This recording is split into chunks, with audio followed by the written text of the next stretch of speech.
신앙생활은 믿음으로 시작이 됩니다. 너와 나의 믿음의 관계. 사람과 사람이 서로 믿고 신뢰할 때에 하나님의 역사가 일어나는 거예요. 그런데 불행의 시작은 언제부터냐면 과거의 것을 자꾸 기억하고 그 과거의 것에서 노임받지 못하면 불행의 시작이 됩니다. 지금 이 순간이 행복하면 행복한 거예요. 그런데 굳이 지난 날들에 내가 아팠던 시간들을 끄집어내고 돌이켜서 지금 행복을 깨버리는 것은 바로 과거에 내가 매여 있기 때문입니다. 여러분이 과거에 내가 어떻게 살았든지 간에 지금 현재 내가 정말 중요한 거예요. 그런데 과거에 나에 매여 있으면 나는 현재가 아무리 행복하고 기쁘고 즐거운 일이 많아도 그 순간에 그 시간에 지나가 버리고 다시 과거에 나에게 매여서 여전히 나는 불행한 나로, 슬픈 나로, 괴로운 나로, 외로운 나로 돌아갈 수밖에 없습니다. 그러면 그 과거에 매였던 내가 그 과거로 돌아감과 동시에 내가 있는 그 자리는 불행의 씨앗이 되는 것이고, 그리고 서로 정죄하고 판단하고 무시하고 업신여기는 상황으로 바뀌어버립니다. 예수 믿는 사람들은 과거에 내가 이미 지나간 거예요. 마귀는요 늘 우리에게 지난 날들의 나를 기억을 하게 하십니다. 우리가 기억해야 할 것은 그 수렁에서 건져주신 하나님의 은혜에 감사해서 그때 그 시간을 잊지는 말라는 거예요. 잊지는 말아야지 이런 유행가 있잖아요. 그런데 이렇게 과거를 하나님이 이스라엘 백성들에게 계속 말씀하시는 게 뭐냐면, 야 너희들이 종되었을 때에 애굽 땅에서 종되었을 때에 내가 너희들을 출애굽 시켰던 그때를 기억을 하라고 합니다. 그 말씀은 무엇냐? 너희들이 그렇게 살았는데 지금 내가 자유를 주었잖아. 노예의 생활에서 자유를 주었으니 그 은혜에 감사해서 그때를 기억해서 감사하라. 그리고 그때를 기억해서 다시는 똑같은 죄를 범죄하지 말라고 하는 것이지, 거기에 매여서 마귀 새끼가 나에게 늘 주는 그런 더럽고 추악한 마음을 늘 나에게 주어서 지난 날들의 형편없는 나를, 초라한 나를, 부끄러운 나를 늘 기억을 하고 거기에 매여서 늘 죄가 이렇게 살라고 말씀을 하시는 것이 아닙니다. 오늘 본문의 제목이 사람의 본분이에요. 인간이 세상에 태어났으면 반드시 해야 할 본분이 있습니다. 내가 누구누구의 자식이면 나의 부모에게 효도해야 될 의무가 있습니다. 이거는 인간이 태어나서 다 이 땅에 사는 동안에 내가 부모 없이 태어난 사람은 아무도 없어요. 예수님도 부모이시 태어났습니다. 바로 마리아와 요셉이 예수님의 육의 부모잖아요. 그러니 예수님이 부모 없이 태어나신 게 아니라 부모이시 태어나셔서 그분이 우리에게 보여준 본이 뭐냐면 마지막까지 효도하는 모습을 보여주고 하늘나라에 가셨어요. 바로 어머니 마리아를 요한에게, 사도 요한에게 요한 1, 2, 3서를 쓰시고 그리고 요한 계시록을 쓰신 사도 요한에게 어머니를 부탁을 하시고 그리고 하늘나라로 가셨어요. 그러니까 기독교는 효의 근본입니다. 그런데 부모에 대한 효가 없다면 기독교인으로서 죄송한데 좀 돌아보아야 되고, 그리고 정말 기독교인, 예수 믿는 사람으로서 정상적인 사람은 아니라고 볼 수도 있습니다. 그러니까 기독교인은 산 사람에게, 산 부모에게 효도하는 종교예요. 그런데 세상의 모든 종교들은요 돌아가신 후에 상다리 끊어지게 차려놓습니다. 막 우리 시엄마를 보면은 막 조개 이만한 거 막 사다 놓고 평소에 우리 먹지도 못해요. 근데 어떻게 그렇게 돈 아까운지 모르고 막 조개 이만한 거, 사과도 네모 반듯한 거, 배도 막 동글동글하고 막 이따만한 거, 막 포도도 이만한 거 사다가 막 하여튼 최고의 좋은 재료를 가지고 제사상을 엄청나게 조상을 섬긴다고 잘 차려 드립니다. 그런데 거기서 신기한 것이 제가 발견을 했어요. 왜 제사상을 차릴 때 위에를 왜 깎을까요? 이거 한 번이나 생각을 해보셨어요?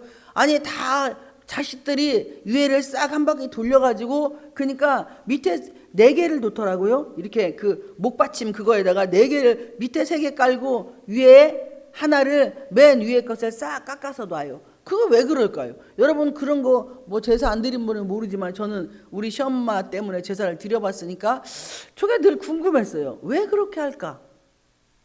사람이 손을 대지 않으면 그 흔적은 절대 나지 않습니다. 왜? 귀신은 살아있는 게 아니기 때문에. 부모님이 하늘나라 가셔서 오시질 않기 때문에 땅에 들어가셨든 지옥으로 가셨든 어디로 가셨든 한번 가신 분들은 이미 영혼이 떠나서 하늘이든 땅이든 가 계세요.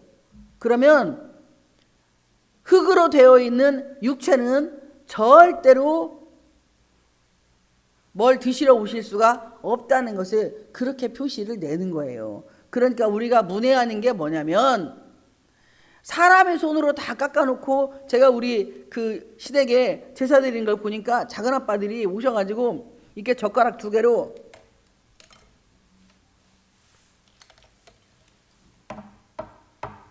아빠가 살아계실 때 엄마가 살아계실 때 조기 좋아했잖아 딱 놔요.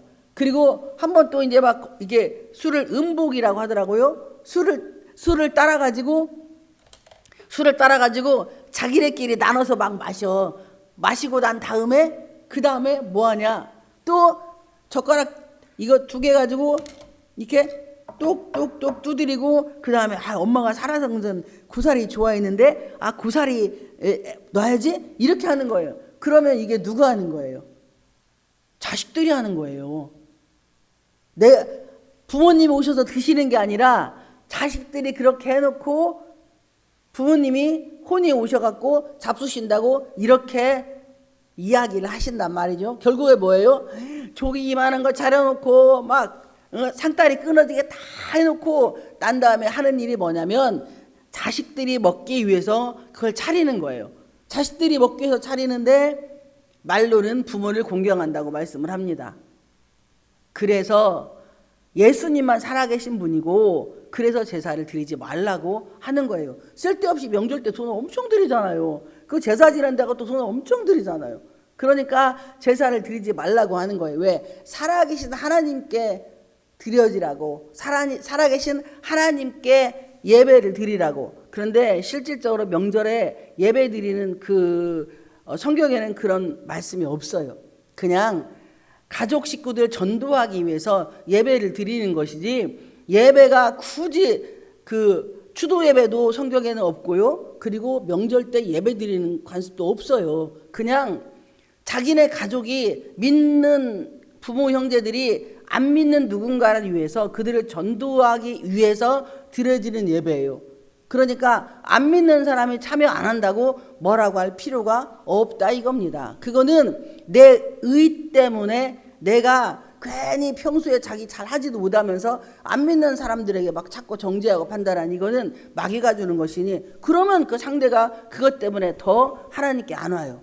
그냥 이게 고린도전서 8장에 기록되어 있는 말씀이에요. 그러니까 영혼을 위해서는 어떠한 것이든지 간에 내가 그 안 믿는 영혼을 위해서 내가 조심을 해야 되는 것이 성경입니다. 그런데 본문으로 돌아갑니다. 오늘 본문의 내용의 마지막 절이 사람의 본분이라고 말씀을 드렸어요. 제목이. 그런데 솔로몬 왕에 대해서 기록을 한 거예요. 솔로몬 왕이 지금까지도 그렇게 부유하게 산 사람이 없습니다. 그런데 제가 늘 말씀을 드릴 때 그잖아요. 솔로몬이 아내를 1000명을 얻었어요. 그런데 그 1000명을 얻은 아내가 어디에 어떻게 사는지 그거 안 알았나 모르겠어. 3명도 힘들 텐데. 근데 남자들은 그거 되게 부러워할 것 같아요. 1000명의 여인을 데리고 어떻게 살까? 그런데 하나님이 굳이 그렇게 솔로몬이라는 왕을 통해서 1000명의 여인을 성경에 굳이 기록을 해놓으신 이유가 뭐냐? 야, 이 땅의 모든 것은 헛된 것이다. 그러니 이런 거에서 목숨 걸지 말고 이런 거에 목숨 걸지 말고 오직 너희들은 나만 봐라. 그 뜻으로 그렇게 성경에 기록을 한 거예요. 그러니까 16살의 왕이 될 때 솔로몬은 엄청 겸손했어요. 16살에 왕이 될 때 솔로몬은 아버지가 남겨준 수많은 유산으로 1,000번제를 한 번에 드렸습니다. 그 1,000번제를 드리고 하나님 찾아오셔서 야, 내가 내게 무엇 해주기를 원하느냐. 솔로몬이 뭐라고 했냐. 이 백성들을 다스리는데 혹시 억울한 사람이 있을까. 염려가 근심이 되니 지혜를 달라고 하나님께 기도를 합니다. 근데 그 지혜를 달라고 기도하는 것, 지혜라는 뜻은 듣는 마음이에요. 내가 지혜가 있는 자는요, 아이들의 마음도 읽을 수 있습니다. 그러니까 그 아이들의 눈높이로 갈 수가 있어요. 왜 막 아이들이 갑자기 폭력적이고, 그리고 아이들이 갑자기 막 짜증내고 막 왜 열받고 하는지를 부모님이 읽을 수 있어야 돼요. 그리고 저는 애를 안 낳아서 잘 모르는데 많은 가정을 신방을 하고 많은 가정들을 만나면서 아이들을 만나면서 느낀 게 뭐냐면 쟤네들은 안 되라는 단어는 말하면 안 되는구나. 그래서 성령님이 저한테 주신 지혜가 no. 그냥 애들하고 대화하다가 저도 모르게 no. 그러면 애들은 그게 뭔 말인지를 몰라요. 그런데 이게 안 된다는 단어인데 그냥 재밌게 그러면 애들이 따라서 하고 그렇게 하면서 어느 순간에 인식이 돼요. 이게 무슨 이야기냐면 막 갑자기 약간 그 자폐기질이 있는 아이들, 그런 아이들은 특히 더 안 된다고 하면 엄청나게 힘들어합니다. 그리고 엄청 폭력적이고 이 막 가슴이 갑자기 폭발하기 시작을 해요. 막 무슨 그 불난 집에 기름 확 부어가지고 확 올라오면 그때부터는 막 배는 게 없어. 동생도 때리고 엄마도 때리고 아빠도 때리고 할머니도 때리고 막 이제 좀 더 이게 애들이 성장하기 시작을 하면 언어 폭력이 막 시작이 돼서 막 발로 퍽 차면서 왜 나를 낳냐 이런 식으로 나오는 거예요. 근데 그런 아이들에게는 기다려주는 게 최고입니다. 기다려주고 잘한다고 칭찬해주고 안아주고 사랑한다고 계속 이야기하면 아이들이 변화가 되기 시작을 해요. 왜냐하면 그 아이들의 마음에는 불안증이라는 것이 찾아오기 때문에 그 불안증으로 인하여서 아이들이 정서불안이 되는 거예요. 그러면 가만히 보면 엄마와 아빠의 대화 속에 답이 다 있습니다. 그래서 부모들이 아이들을 잘 양육을 하려면 사랑이 많은 가정의 부모들의 자식들은 행복가 돼요, 아이들이. 그러니까 엄마 아빠가 늘 안아주고 뽀뽀하고 서로 사랑한다고 계속 이야기를 하면 애들이 편안하게 마음이 안정이 돼서 언제든 우리 엄마 아빠는 저렇게 사랑하니 대인관계도 엄청나게 좋다고 합니다. 그런데 엄마나 아버지가 쓰는 언어가 아이들의 성격을 만들어가기 시작을 한다고 해요. 설교가 왜 이렇게 나간대요? 이렇게 우리는 세상 속에 가정 속에서 하나님 사람의 본분을 우리가 망각하지 말아야 돼요. 그러니까 사람의 본분이 우리가 가정 안에서 우리가 열심히 예배를 드리고 말씀을 듣고 나면 내가 어디로 가요? 첫 번째 가정으로 가잖아요. 가정으로 가는데 거기 가서 하나님 이야기 한다고 절대 사람의 본분이 아닙니다. 죄송한데. 교회에서 말씀을 들었어요. 하나님 사람의 본분이 뭐라고 하나님이 가르쳐 주셨단 말이에요. 그럼 가정에 돌아가서 뭐 해야 되냐면 칭찬을 먼저 시작을 해야 돼요. 못하는 남편을 칭찬하고 혈기 부리는 자식을 칭찬하고 야, 못난 엄마라서 미안해.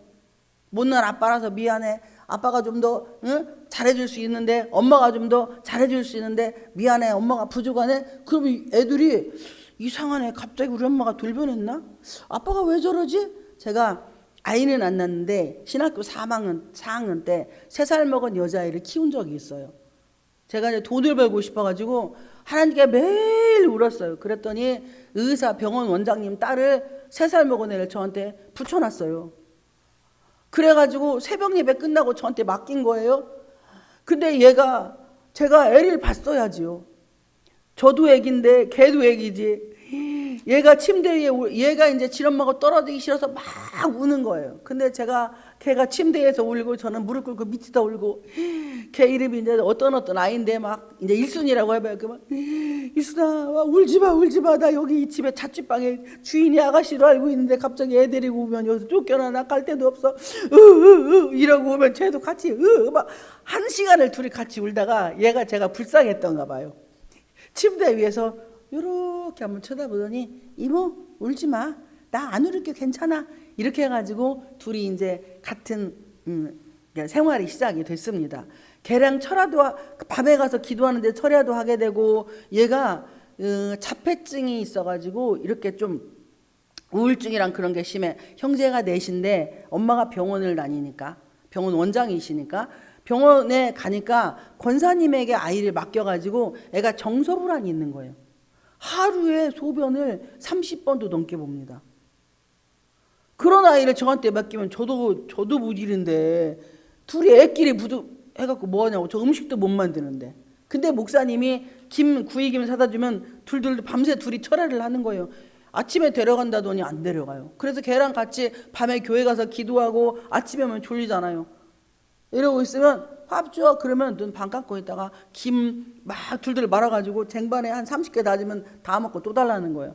그렇게밖에 생각 안 했어요. 뭐 걔한테 뭐 예수의 이름으로 이 자폐증은 치유가 될지어다 뭐 어쩔 것이다 이거 안 했어요. 그렇게 둘이 살았거든요. 근데 3일 만에 그 병이 다 치유가 된 거예요. 그리고 얘가 살찌고 이제 주여 삼창하고 제가 기도하니까 주여 주여 주여 이러고 안 무서워도 응 괜찮아. 그리고 처녀가 애 데리고 다니면서 뭐 했냐 신방까지 다녔어요. 아 그때 정말 솔직히 죄송한데 죽고 싶었어요. 창피해가지고. 그렇게 하나님이 훈련을 시키더라고요. 아이에 대한 훈련을 그렇게 시켜서 그때 제가 이 위장이 이 팽창이 돼가지고 죽을 고비를 넘겼어요. 저는 이제 얘하고 저하고 둘이 있으면 부딪혀가지고 제 승질대로 해야 되는데 얘를 맞춰야 되니까 제 승질이 자꾸 누그러들고 얘는 막 지 맘대로 하려고 하고 같이 아이들하고 놀면은 과자도 다 엎어버리고 애들이 저를 좀 좋아하면 그 애가 성질이 나가지고 그냥 돌아버리는 거예요.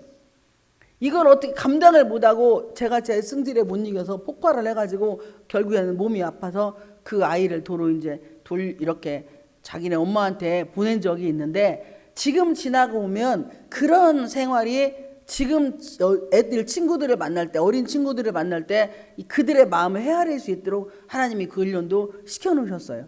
그러니까 그때 그 일이 없었더라면 그러니까 애들은 같이 웃고 떠들고 먹고 놀면은 치유가 되기 시작을 하더라고. 어떤 특별한 무어가 아니고 그냥 지들이 하고 싶은 대로 내버려두면 안 되지만 잘못된 것은 잘 가르쳐 줄 수 있는 그러니까 말로 대화가 돼요. 말로. 얼마나 아이들이 똑똑한 줄 알아요? 제가 임신해서 2주 됐는데요. 아이가 입덧을 시작을 하게 하더라고요. 근데 제가 애한테 그때 우리 신랑도 직장 없는 백수 저도 마찬가지. 근데 신방을 갔다가 오면은 그 치킨하고 햄버거를 그렇게 먹고 싶게 하는 거예요. 제가 애한테 뭐라고 했냐면 야 엄마 아빠 돈 없어. 그러니까 너는 그런 거 먹고 싶다 하지 마. 그냥 된장국에다가 김치만 먹고 싶다고 해. 밥하고. 근데 그날 저녁부터 그렇게 먹게 되는 거예요. 할렐루야. 이렇게 아이는 2주만 돼도 말귀를 알아듣더라고요. 그러니까 이런 체험들을 그리고 걔 결국에는 8주 만에 유산이 됐지만 이렇게 하나님은 그런 과정을 통해서 부족한 종이 강단에 섰을 때에 사람의 본분에 대해서 어떻게 설명을 해야 될지를 가르치기 위한 하나의 과정이었다는 겁니다. 그러니까 우리가 삶 속에서 수많은 사람들을 만날 때 일의 결국을 다 들었으니 우리가 어떤 걸 들었어요? 솔로몬을 통해서 부와 명예와 권력은 그리고 수많은 여인들을 1000명이나 되는 여인들하고 같이 살아도 그건 아무것도 아니더라. 그러니 이 모든 우리가 원하는 명예, 권력, 지위, 부 이런 모든 것들이 결국에 다 헛되도다. 그런데 사람의 본분은 뭐냐? 여호와를 경외해야 한다. 이 경외라는 단어는 그분과 먹고 그분과 마시고 그분과 말하는 것, 동행하는 것을 경외라고 말씀을 합니다. 일의 결국을 다 들었으니 하나님을 경외하고 그의 명령들을 지킬지어다. 하나님이 하라는 것 많지 않잖아요. 가지마. 그러니까 성경은 아니요 아니면 예스 둘 중에 하나예요. 예 아니면 아니요. 그런데 성경은 노는 없습니다. 다 예스만 있어요. 하나님이 우리에게 원하시는 게 뭐냐면 하나님이 원하는 대로만 살으라고 하는데 이거 주일 지키는 거 쉽지 않아요. 진짜. 남들 다 놀러 가는데 집안에 일도 많은데 그리고 또 밭에서 불러 배추벌레 좀 따자고 그리고 또 무도 잘 됐나 안 됐나 이 주일 해필이면 주일만 시간이 있다니까. 그거 다 뿌리치고 내가 하나님께 와서 예배 드린다는 거, 교회 와서 예배 드린다는 거 쉽지가 않아요. 근데 그 과정, 그때부터 예배는 시작이 됩니다. 이렇게 앉아있는 게 예배가 아니고 예배 준비할 때 내가 이쁜 옷 입고 막 열심히 화장하고 막 오늘 막 예배 드리러 가려고 하는 그 시간부터 예배는 시작이 되는 거예요. 바로 이것이 그의 명령을 지키는 것입니다. 여기서 말씀을 듣고 가서 남편 많이 칭찬하시고 아내 많이 칭찬하시고 자녀들을 위해서 잘하는 거 하나만 보시고 칭찬을 해주시면 돼요. 막 때려 부시고 막 별짓 다 하고 해도 그 잘하는 한 가지만 말해주면 그것이 그 아이에게는 말씀의 씨가 돼서 성장하기 시작을 하고 변화되기 시작을 합니다. 여기 우리 장본인이 계시니 예전에 막 하셨는데 그게 다 어디로 가고 없어요.